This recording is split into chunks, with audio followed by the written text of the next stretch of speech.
Our sixth principle and value is we welcome everyone and every part of everyone, working actively to create safer and more accessible spaces.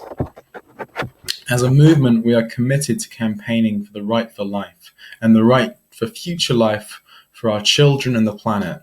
We recognize that in order to change the world, we must change the way we think about, the way we form relationships with those that we work and ally ourselves with.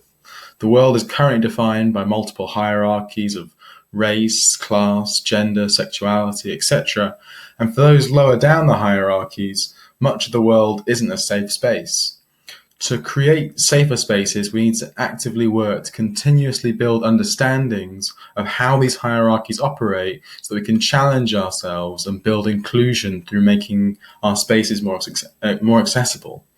Therefore, our movement needs to be safe for everyone. It needs to be safe for the most marginalized. This principle includes a commitment to making safer spaces support inclusivity, and it's our goal that every individual is welcome regardless of their ethnicity or race, class, gender identity, gender presentation, sexuality, age, income, ability, education, appearance, immigration status, belief or non-belief, or activist experience. It's really everyone. Every individual in the movement is responsible for creating and maintaining these safer, compassionate and welcoming spaces. New people to the movement need to be explicitly welcomed when they come in to their first meeting or their first contact with someone in the movement. Need to be explicitly welcomed into those spaces. A simple starting point is adherence to the core principles and values. Now, this means that physical violence or incitement towards violence is definitely not accepted, nor is any discriminatory behavior or any behavior that exhibits racial domination, sexism, anti-Semitism, Islamophobia, homophobia, ableism, class discrimination, prejudice around age, and all other forms of oppression, including abusive language towards either during an action or a meeting, online spaces, or in person. We recognize that we're all complex beings and we exhibit different parts of ourselves at different times and in different circumstances.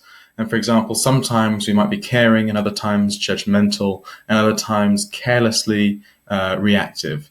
And some of those parts of us that we're happy to bring and some of those parts of us that we're struggling with, or perhaps we're not even aware they existed until they reveal themselves to us. With this knowledge, we approach each other from a place of compassion and encourage each other to bring self-awareness around our behaviors. And so a really important point about radical inclusivity is that we welcome everyone, but we don't welcome all behaviors. And it's a practical point that we have in some of our meetings is that we have a group agreement which lays out some of the ground rules for being in those spaces. Things like we don't talk over each other, we don't come with a strong agenda, we want to work as a group.